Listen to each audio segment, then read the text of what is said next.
So, we finally have you here in Japan. It's good to be here in person. Great to meet you, man. Great to meet you in person. Last time we talked was over internet, talking about Nothing and yourself when the Black Ear one was launching. So that's almost a year ago. Right? Basically. A lot has happened in a year. Oh, yeah. I mean, you launched these things. Yep. It finally happened. I guess we didn't talk too much about this last time, right? No, we couldn't. But you did drop us a hint. You mentioned Abra, the code name. Right. But you couldn't give away too much at that time. But now that it's out, I'd like to start off by questioning how your personal life has changed when you launched Phone One.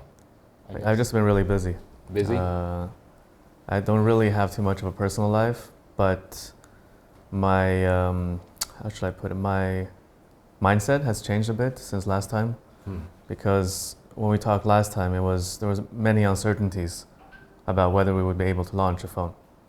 And now we did, so we have new uncertainties for the future, but at least the first phone is out of the way, So it was kind of hard to create this product during COVID, being a new company, small company.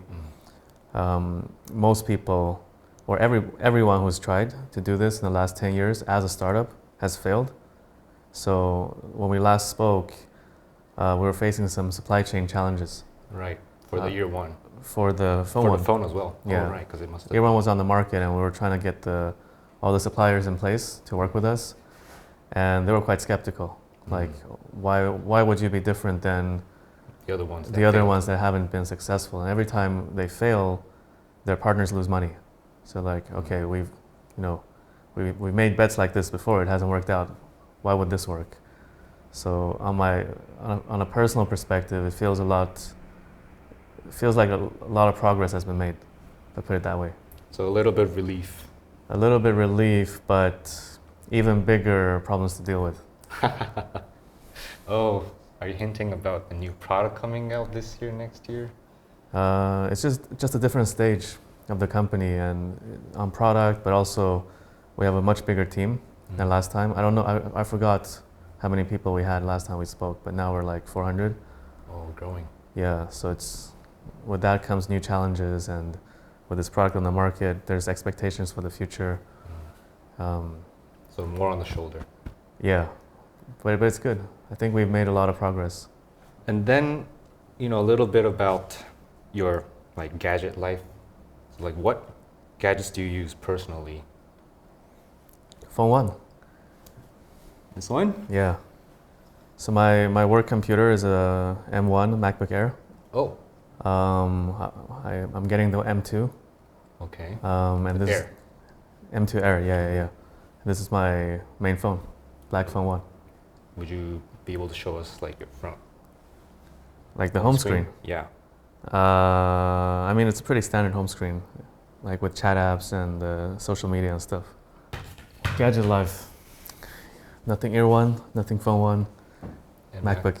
Oh, but I remember you tweeted out, what time was it?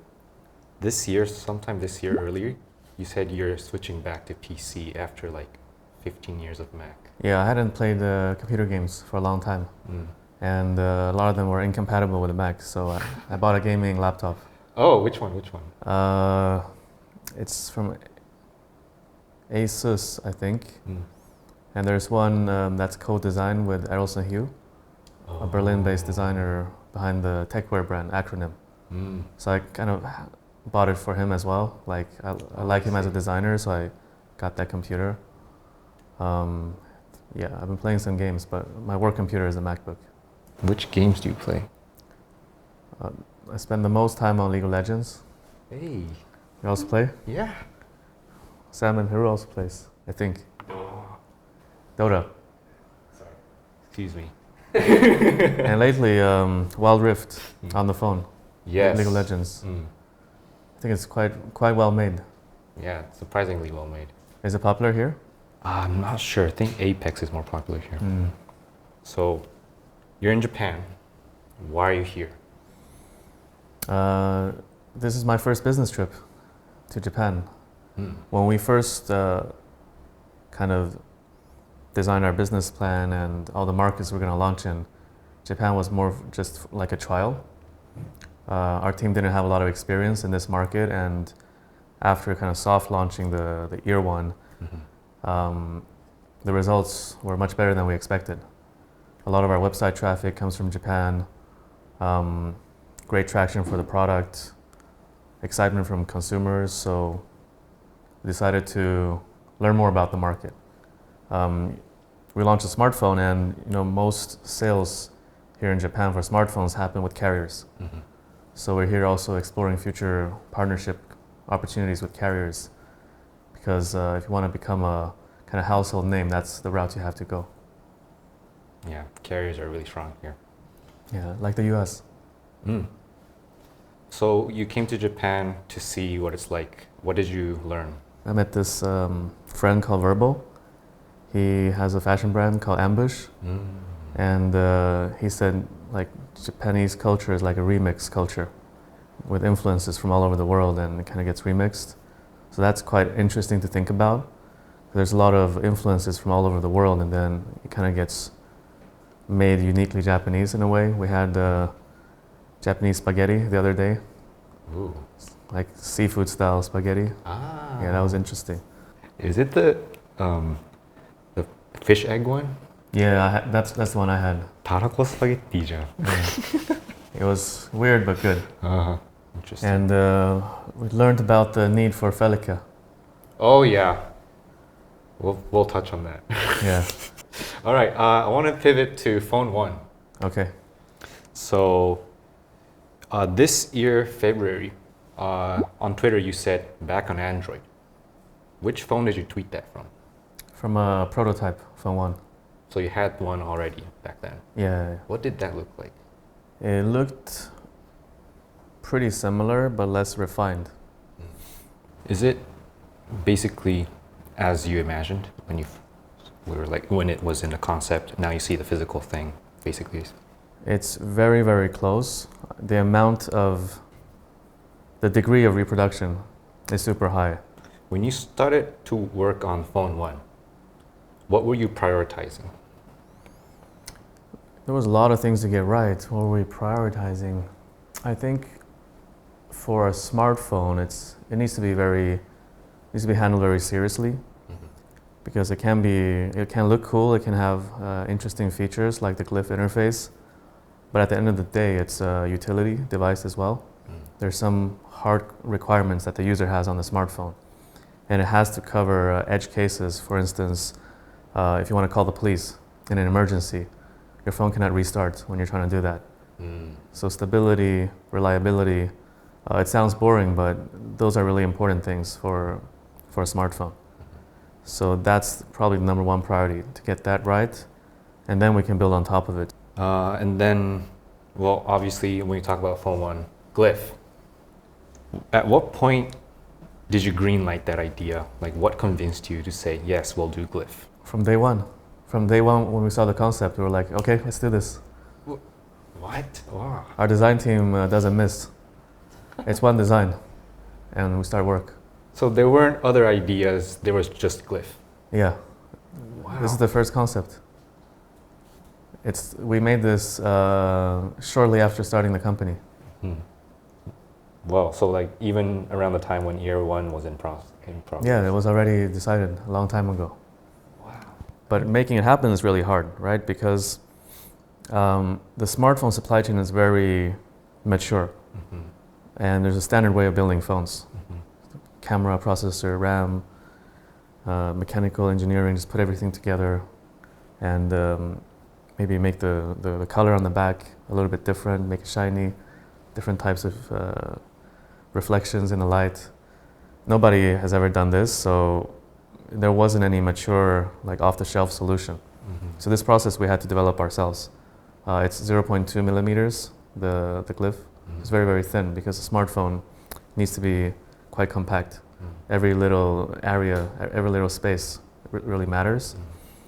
So this was a big engineering challenge. It caused some additional cost, or a lot of additional cost on the product, and also delay on the project timeline. But we thought it was like a very important differentiating factor. So we did it. Luckily, we also patented the process, and the supplier on the light strip, the glyph interface we work with, has now told us that after the launch of Phone 1, a lot of our competitors are contacting them to learn about the process, and also automobile manufacturers. So automobile brands are looking into this process. So now you have the patent. Are you going to license to other companies, or are you going to keep it to yourself? Nobody has asked us yet, so we'll see. We'll see what the terms are. Well, I still got to ask though, like, if from day one you were like, it's going to be glyph, like, what about glyph? Is it that, like, what about glyph makes you say we were going to do it? Sometimes it's just about feeling. When we saw the concept for the first time, it was like, oh shit, we gotta make this. That's it. Wow.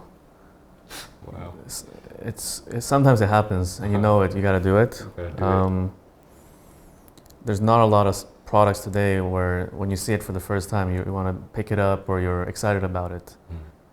When I saw the first concept for Phone 1, it was one of those moments. Like, damn, gotta make this. It just feels right instinctually. Whoever designed it, you did a great job. Yeah, I mean, it'll get better with time. I think it's a great start. We were at the Team Labs exhibition yesterday. Team Rabo. And we were using the glyph to take photos. And I heard some other people asking, hey, what's that? That looks so cool. Yeah. You beat out Team Labs exhibition with Phone 1. Maybe we should sell our phone there. It's like a great place to showcase the glyph interface. Yeah, and then, Felica. Yeah. Felica, Japanese users are very, into Felica, the osaifu keitai. I get it. I mean, it's an important part, like being able to take public transportation and pay. In the beginning, when the scale is small, we can't create all the customizations for all the markets, but with time we should be able to satisfy more and more of our customers. So as long as Japan is a good market for nothing will try to adapt to Japanese needs. Yeah, over time. Over time, because the product development cycles are quite long, so we might not be able to influence all the products. So probably not Phone 2, but maybe Phone 3-ish. You guys can interpret it whichever way you want. Okay, cool. I want to talk about the sustainability efforts that your company is doing. For Phone 1, it's 100% recycled aluminum and 50% recycled or bioplastic use. Is that correct? That's correct. Was that hard to do? It's mainly about raising the requirement, raising the bar towards our team and our suppliers. And in the beginning, you always get met with skepticism, like, oh, why do we have to do this? It's not normal. Like, other people don't do it. But if they have to do it, they'll get it done. So you pushed hard on that.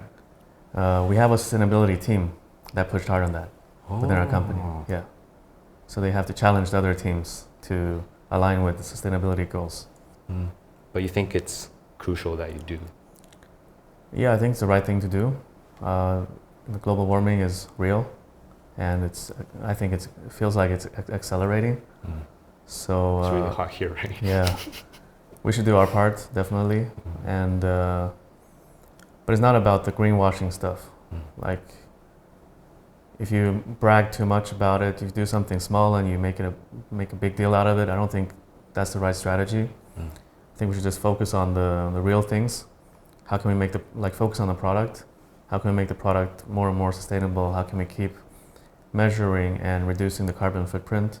On our packaging, you can see the carbon footprint of this product, just to label it, and then hopefully we can reduce it by a little bit for each generation. I suppose you wouldn't call the Phone 1 a sustainable phone, not yet. What bar would it have to cross to call a phone, this is a really sustainable phone? I would never call a phone a sustainable phone, because the smartphone in our lives, it has a very central part.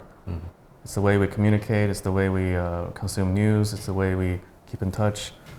So sustainability will never be the reason why, or maybe for some very niche consumer, it would be the reason why they buy it, but for most people, that's not the reason why you buy a phone. So it'll never be a sustainability phone, even if we do a ton of work on sustainability, because it's the right thing to do. So that wouldn't be the main feature for the phone? No, never. I want to ask you about the Web 3.0 things you've been doing. So obviously the dots. What are they?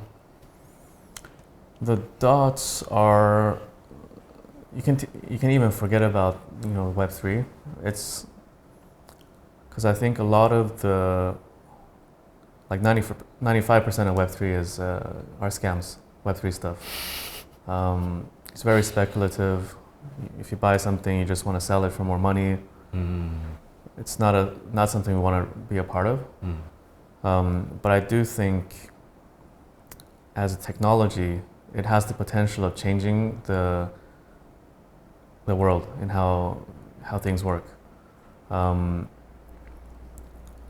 Amazon started, Amazon was not an internet company per se, but it leveraged the internet to develop a service that allowed people to get a better selection of books for a lower price compared to a traditional offline bookstore, right? So that's the value. I think what the Web3 kind of companies and teams are forgetting is what is the value to the consumer. Right now the value is all for speculation. Oh, somebody can make money, some people can lose money, and it's very exciting because of that. But with less regulation. Yeah, with less regulation. But how do you leverage that technology to create better products or better experiences for your consumers? I think long term, just thinking about conceptually, if the data is on the chain, if the data is public, then the power dynamic will change a lot, because today, kind of people, they hoard data. Companies hoard data because that gives them power. But what happens when they can't hoard data anymore? So if you take social media as an example, if all the data is on the chain, then Twitter and Facebook, they would just be UIs. They would just be an interface to interact with the data. So they don't have any power over the data or the user. Right. So I think a lot of the dynamic will change, but now we're still very early days. It's a wild, wild west.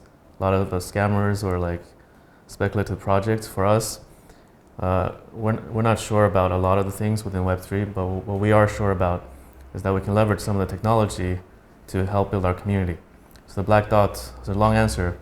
The Black Dot program is a way of recognizing our community. It's a membership program. People who invested in the company on blind faith. Before we had a smartphone out on the market, all we had were kind of ideas and a vague roadmap. So they took a lot of risk investing in our company. People who pre-ordered our phone, they paid a deposit before the phone was launched, before they knew all the specs. They took a leap of faith.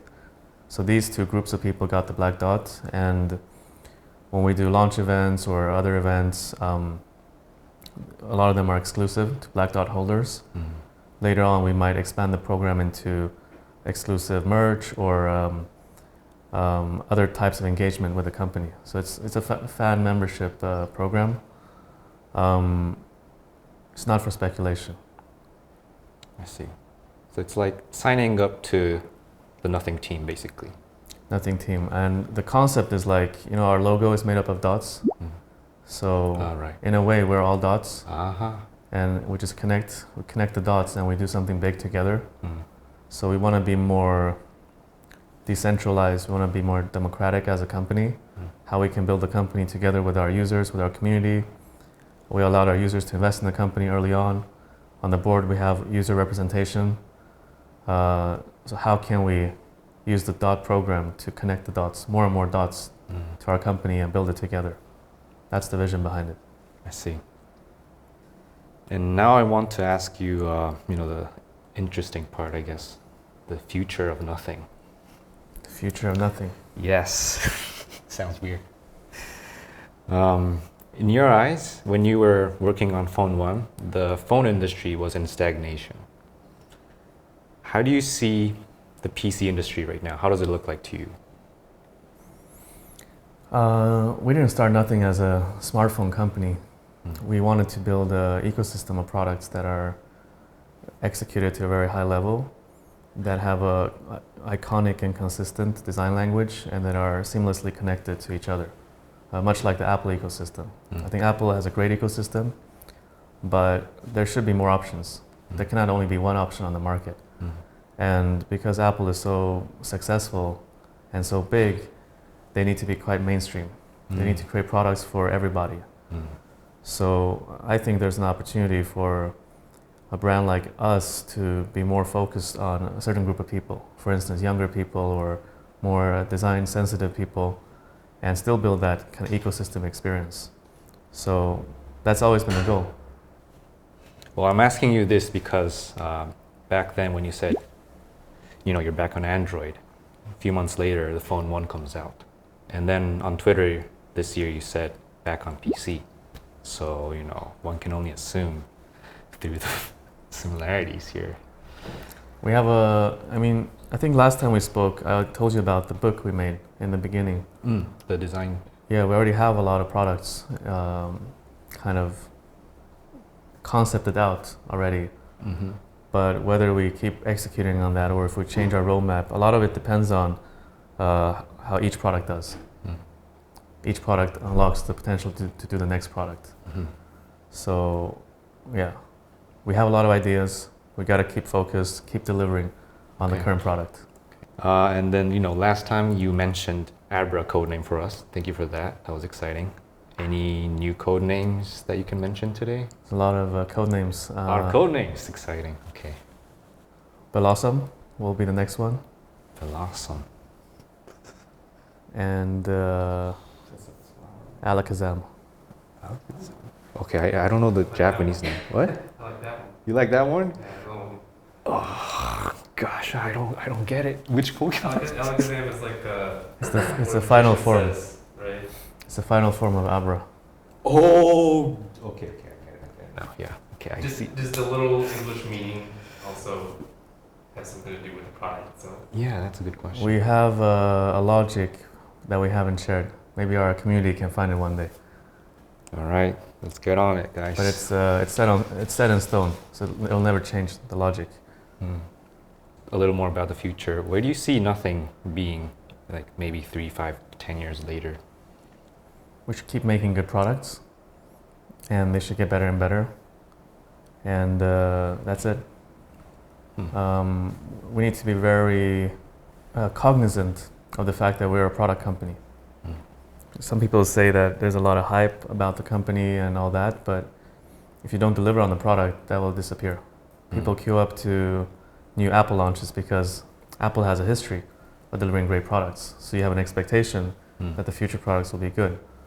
So we should just focus back on the product, keep making each generation better than the previous one, and then over time we might become a very strong company. Focus on the user experience, focus on just the highest level of kind of attention to detail, focus on the interconnectivity, focus on building our community. I don't think we will invent any new product category, at least in the next 3 to 5 years. Because I don't see another category that's going to be very exciting for the consumer. There's a lot of teams experimenting with those. I think Meta has big faith in VR, for example. Still a couple of years away from being useful to the average consumer. So we'll just focus on in our lane, keep getting better. All right, looking forward to your next step and the next product from Nothing. Thank you for today. Thank you. See ya. See ya.